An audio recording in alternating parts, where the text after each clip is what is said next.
What's up, guys? I'm BTC. Last night there was another skin reveal for Summer Games 2018, and it's been 2 weeks since Hammond was officially added to the game, and that means he's gonna be eligible for the competitive ladder.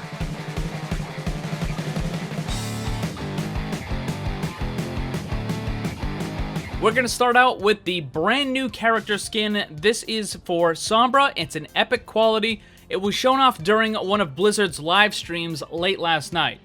During the very first Summer Games, there was actually quite a few epic quality skins.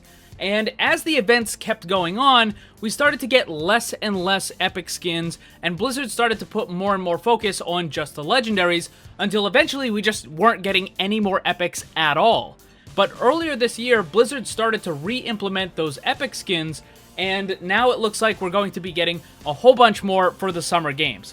So during the Summer Games, the very first one, it was kind of in coordination with the real-life Olympic Games. So all of these epics were effectively Olympic-style national uniforms. So you had a whole bunch of them. I'm going to run through a bunch of them on screen right now so you can see them. So they all had, their own theme based on the country that they came from. Usually they had the flag or something else as well, and that was kind of the deal.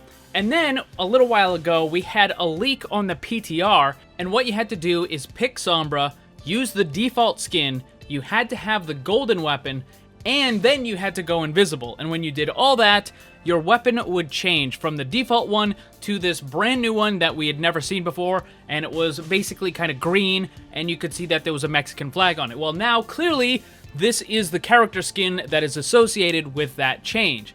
So it looks like we're going to be getting a bunch more of these epic skins for the Summer Games.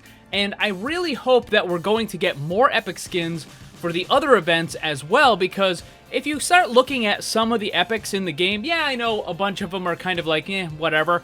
But there's a couple of epic skins that are actually really good. So I'm going to flash a bunch of them up on the screen right now. All of these are epic quality skins. They're not quite as amazing as a legendary skin, but they're still pretty good. So I definitely think that Blizzard should keep including more of these epic skins in their upcoming event. As for my predictions for this event, we already got the Sombra.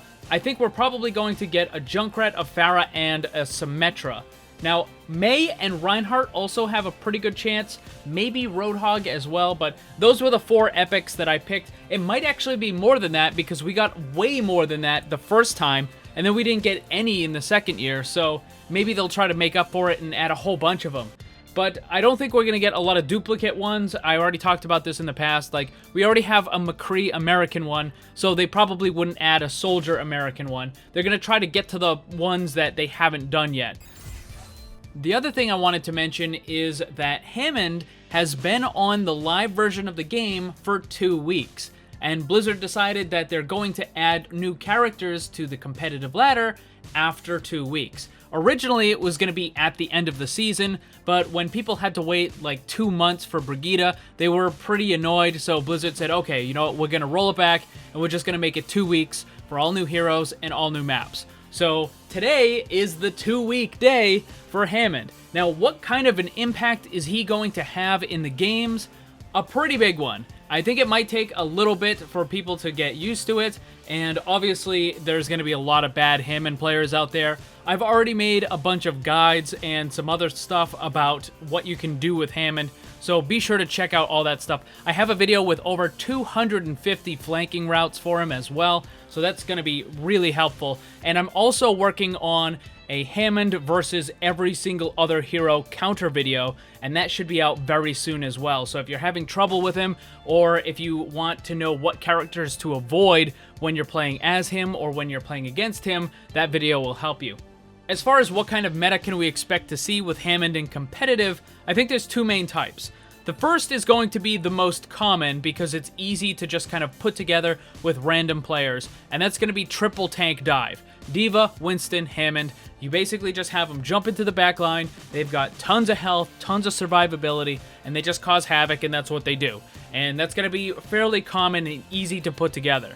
The other one, which is less common, but I think it's going to be stronger, is the Disrupt meta. That's going to be D.Va, Hammond, Doomfist, Brigida, maybe Mercy, maybe Lucio, depending on what they're going with, and then possibly a Sombra or a Tracer.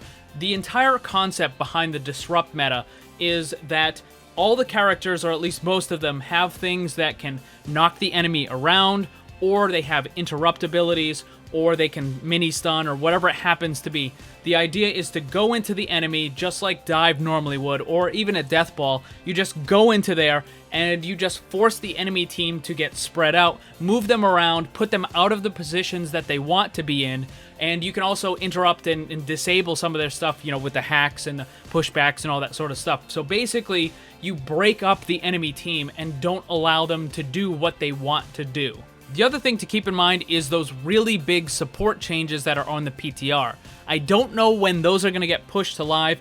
If it doesn't happen today, then it's almost certainly going to happen when the Summer Games goes live. They might just put it all into one big patch and push it out there. So not all of the Hammond stuff might be viable today until they get all of those support changes put out. But once that happens, yes, there's going to be a huge impact on the competitive scene. So there you have it, guys. What do you think about those new epic skins and Hammond going into the competitive ladder? Let me know down below. Thanks for watching, and if you'd like to see more, subscribe and hit that bell so you don't miss anything. Also, come hang out in my Discord server and my Twitch live stream. Special thanks to my Patreon supporters. If you'd like to see what kind of cool VIP rewards you can get, check the links down below. And remember, always blame the controller, because it's never your fault.